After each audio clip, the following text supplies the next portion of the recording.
মধ্যপ্রাচ্য সংকটে এবার ইরানের পাশে দাঁড়ালো বাংলাদেশ। প্রায় 2 মাস ধরে চলমান সংকটে বন্ধুরাষ্ট্রের এই দুঃসময়ে সাহায্যের হাত বাড়িয়ে দেওয়ার নির্দেশ দিয়েছেন প্রধানমন্ত্রী তারেক রহমান।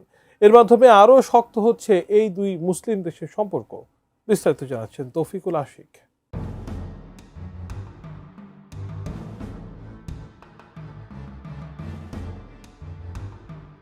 যুক্তরাষ্ট্র, ইসরায়েল ও ইরানের মধ্যকার যুদ্ধে গত 2 মাসে বড় ধরনের সংঘাতের সাক্ষী পুরো বিশ্ব, যার ক্ষত অনেক গভীর। এই যুদ্ধে জীবন হারিয়েছেন নারী, শিশুসহ 3000-এর বেশি ইরানি নাগরিক, আহত হয়েছেন লক্ষাধিক মানুষ। ঠিক এমন এক পরিস্থিতিতে বাংলাদেশ এক ভারসাম্যপূর্ণ ও মানবিক অবস্থান নিয়েছে।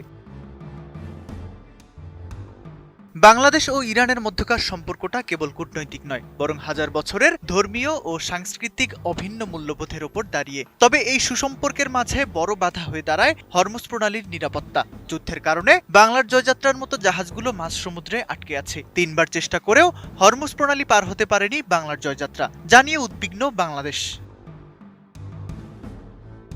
সংকটময় এই পরিস্থিতিতে তেহরান নিশ্চিত করেছে তারা বাংলাদেশি নাবিকদের সুরক্ষায় বদ্ধপরিকর। ইতিমধ্যে আজারবাইজান হয়ে 186 জন বাংলাদেশিকে নিরাপদে সরিয়ে নেওয়ার উদ্যোগে ঢাকার ভূমিকায় সন্তোষ প্রকাশ করেছে ইরান দূতাবাস। ইরান বলছে, বাংলাদেশ কেবল একটি প্রতিবেশী নয়, সম্পর্কটা ভাইয়ের।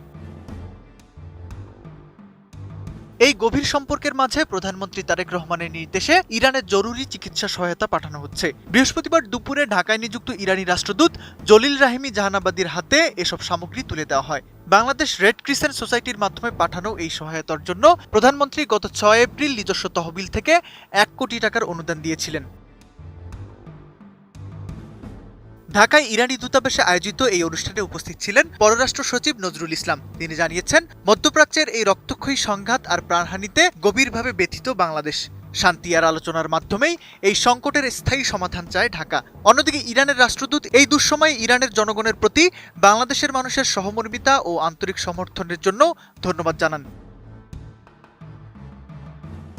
এর আগে ইরানের উপর আগ্রাসনে বাংলাদেশের নীরব অবস্থান নিয়ে ইরানের রাষ্ট্রদূত আক্ষেপ প্রকাশ করেন। বিষয়টি গড়ায় পার্লামেন্ট পর্যন্ত।